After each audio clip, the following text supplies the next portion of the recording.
Hello student, this is Priyanka and welcome to my channel Live to Learn. So today we will discuss the solution of chapter Nutrition in Animals.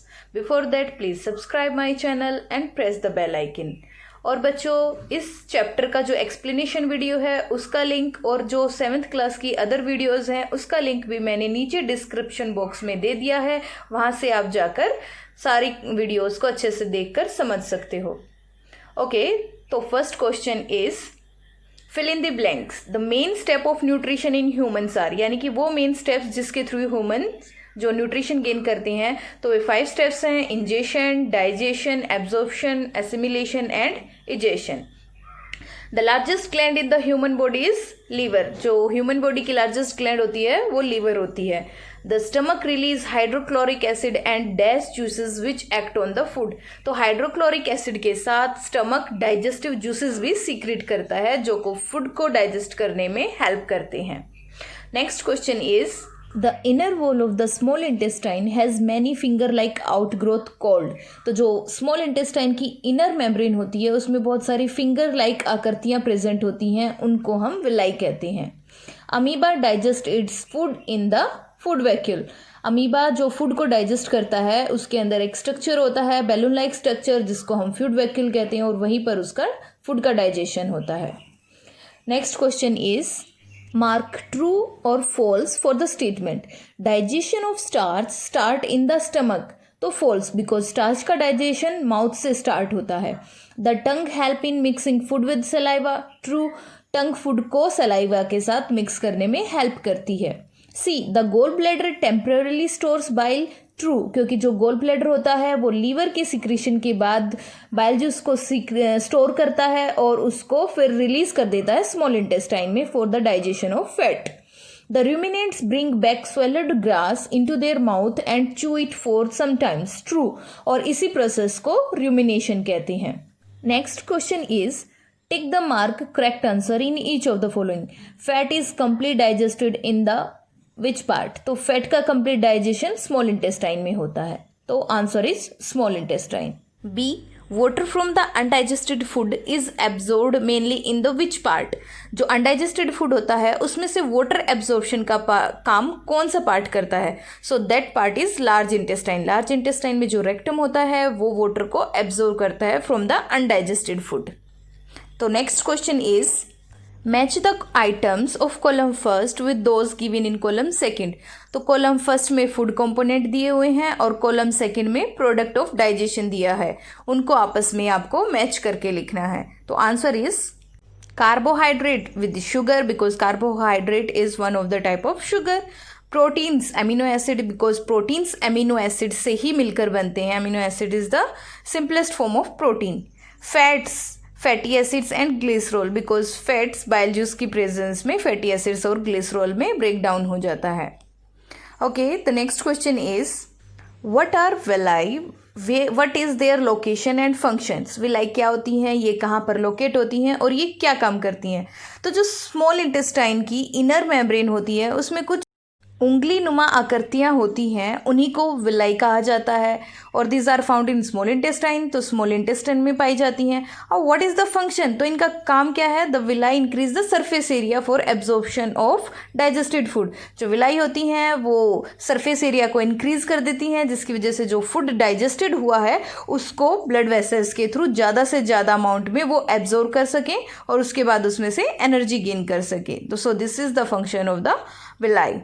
Next question is where is the bile produced? Which component of the food does it help to digest? Bile कहाँ पर produce होता है और यह food के कौन से component को डाइजेस्ट करने में हेल्प करता है? तो bile juice is produced in the liver. Liver bile juice को प्रोड्यूस करता है और ये टेम्परेरीली गोल ब्लैडर में स्टोर होता है, और जो बाइल जूस होता है वो फैट्स को ब्रेक डाउन करके फैटी एसिड्स और ग्लिसरॉल में कन्वर्ट कर देता है। The next question is, name the type of carbohydrate that can be digested by ruminants but not by humans. Give the reason also.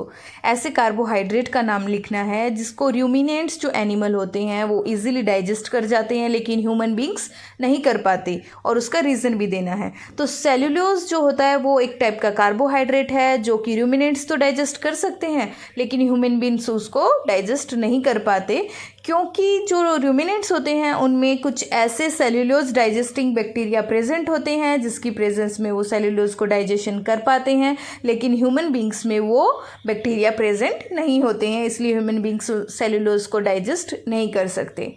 The next question is, why do we get instant energy from glucose. तो glucose से हमें एकदम से energy कैसे मिल जाती है? Because glucose जो है वो सिंपल शुगर है तो इजीली ब्लड में एब्जॉर्ब हो जाता है, लेकिन अगर अदर कार्बोहाइड्रेट हम कंज्यूम करते हैं तो वो पहले सिंपल फॉर्म में ब्रेक होता है और उसके बाद ब्लड में एब्जॉर्ब होकर हमें एनर्जी देता है, इसलिए ग्लूकोज हमें इंस्टेंट एनर्जी प्रोवाइड करा देता है।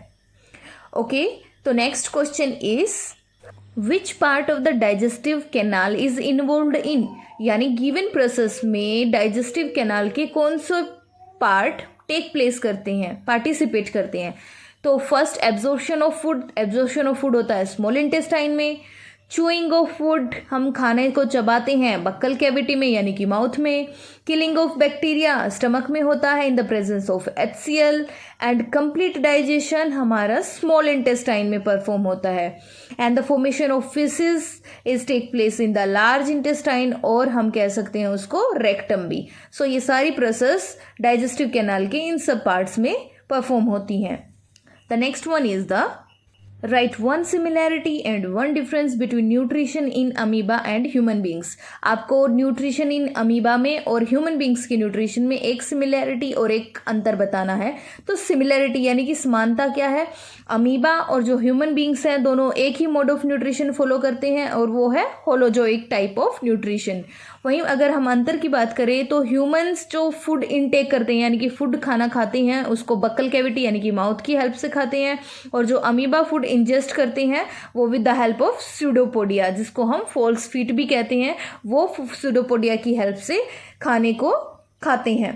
तो ये एक सिमिलैरिटी है और एक डिफरेंस है in amoeba and human beings के न्यूट्रिशन में। Next one is the, match the items of column first with suitable items in column second. यहाँ आपको कुछ कंपोनेंट्स दिए हुए हैं कॉलम फर्स्ट में और कुछ कॉलम सेकंड में, तो कॉलम फर्स्ट के कंपोनेंट्स को कॉलम सेकंड के कॉलम से मैच करते हुए लिखना है।